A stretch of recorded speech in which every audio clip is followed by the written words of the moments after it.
झारखंड के गिरिडीह और कोडरमा जिले के लिथेनियम के भंडार होने के संकेत मिले हैं। खान एवं भूतत्व विभाग के सचिव अबू बकर सिद्दीकी ने रांची में आयोजित संवाददाता सम्मेलन में बताया कि झारखंड में मिलने वाले लिथेनियम की क्वालिटी और क्वांटिटी काफ़ी अच्छी है।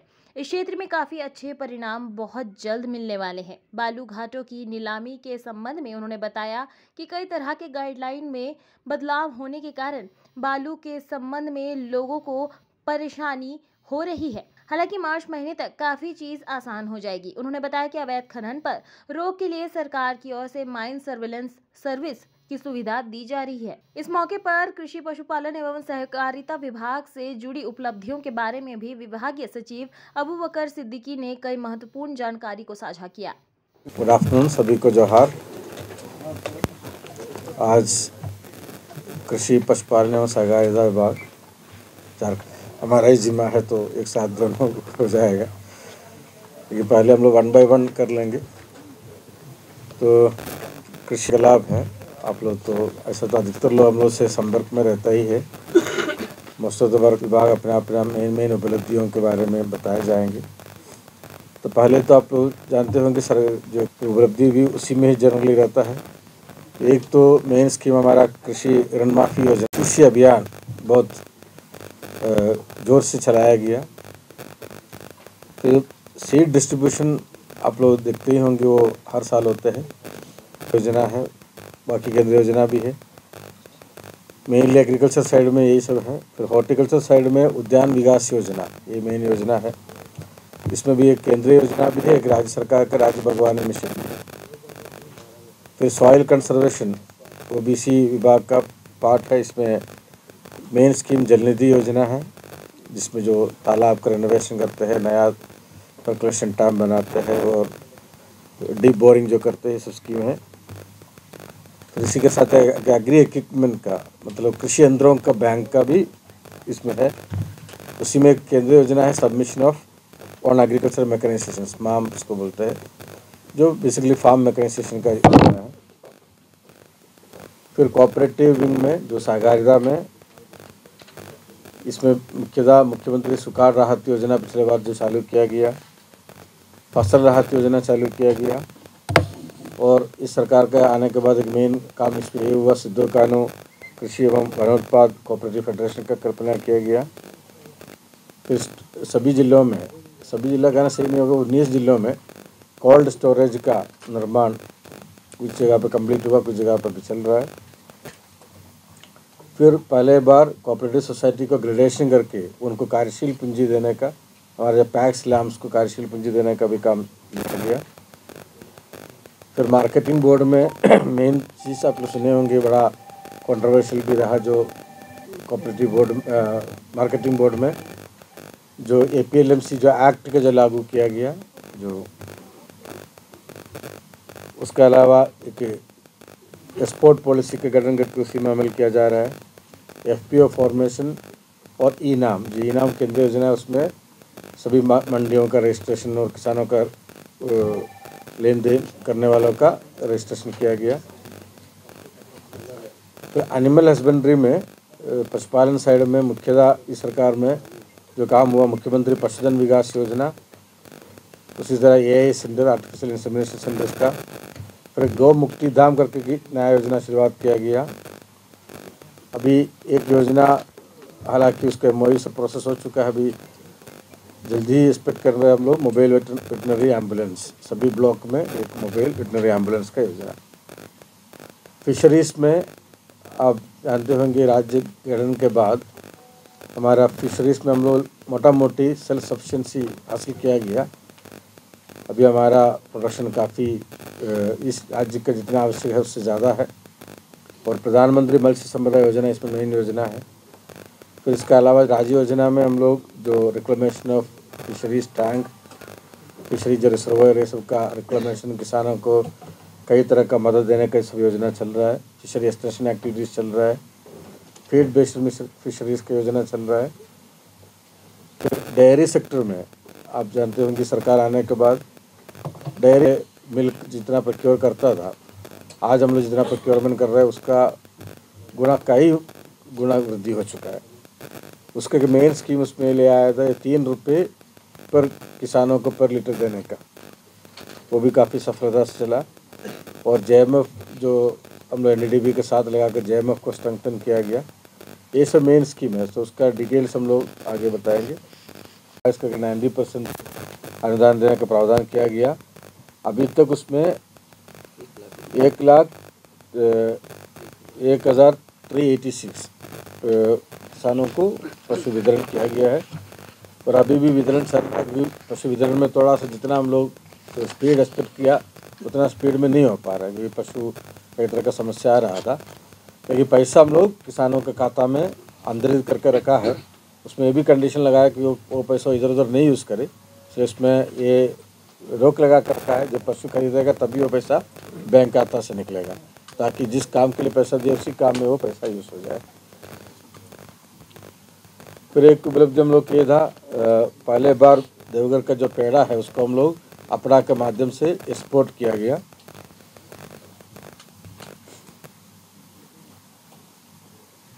सफलता हासिल किया है, ऐसा नहीं किया है। आप देखिएगा तो आप लोगों को जो राइटअप हम लोग दिया भी है उसमें 17-18 से फिगर हम लोग दिया है। 17-18 में हमारा रेवेन्यू कलेक्शन था 5,743 ना, तो 5,743 था। वो अभी हम लोग पिछले साल का देखिएगा तो 9,798 पहुँच गया, मतलब ऑलमोस्ट डबल किया गया।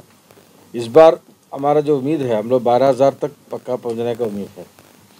फिर लास्ट क्वार्टर में ज़्यादा ट्रांसपोर्टेशन होता है, ज़्यादा पैसा भी आता है, तो अभी हम लोग 7,000 पहुँच गया है, तो अनदर 5,000 भी हम लोग कलेक्ट कर पाएंगे।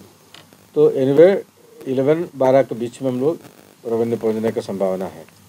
लेकिन झारखंड का जो चीज़ें देखेगा तो और पोटेंशियल है। अभी जितना कोल ब्लॉक ऑप्शन हुआ है, जितना नया अभी आयरन और में आप देख ही रहेंगे, अधिकतर माइनिंग अभी बंद है, अदर दैन पब्लिक सेक्टर जो सेल का छोड़कर बाकी प्राइवेट आयरन और अधिकतर बंद है।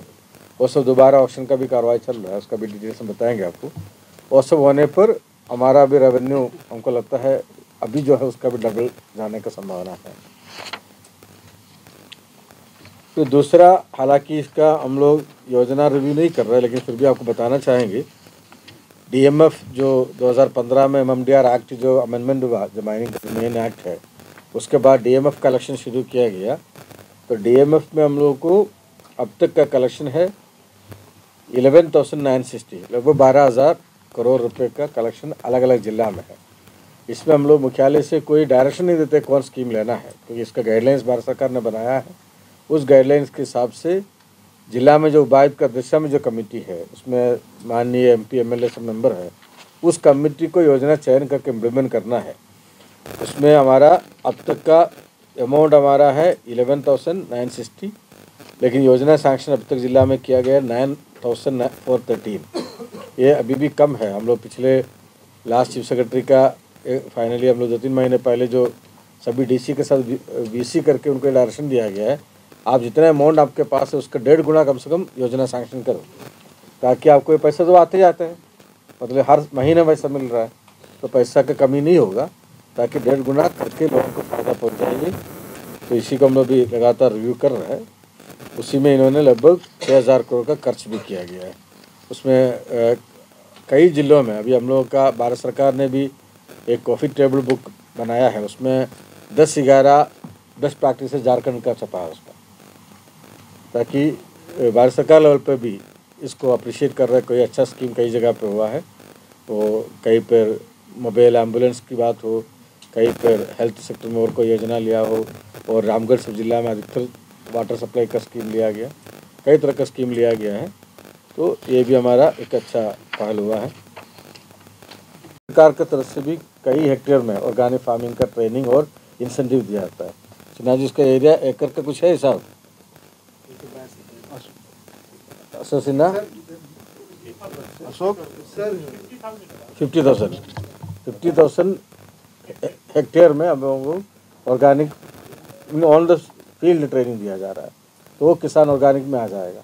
तो हम लोग इस अगले बजट में फिर ले लेंगे एरिया। सर, ये किसानों की बात होती है, लेकिन मार्केटिंग रोड को जब तक आप मजबूत नहीं है, कि नियमावली भी नहीं बनी है, बोर्ड ऑफ डायरेक्टर का गठन नहीं हुआ, पास करने का मेन पर्पस ही वही था हमारा मार्केटिंग बोर्ड को, क्योंकि देखिए किसान का मार्केट मिलेगा तभी पैसा मिलेगा। तो मार्केटिंग बोर्ड को स्ट्रेंथन करना और सभी जिलों में मार्केट यार्ड को मॉडर्नाइज करने का सब प्लान इसमें है। तो बिकॉज ऑफ सर्टन रीज़न इसमें पास होने में टाइम लगा, अभी पास होने के बाद रूल बनने में तो टाइम लगा, लेकिन अभी लेटेस्ट जो अपडेट है रूल बनकर ड्राफ्ट अभी विभाग में आ गया, मतलब मार्केटिंग बोर्ड से।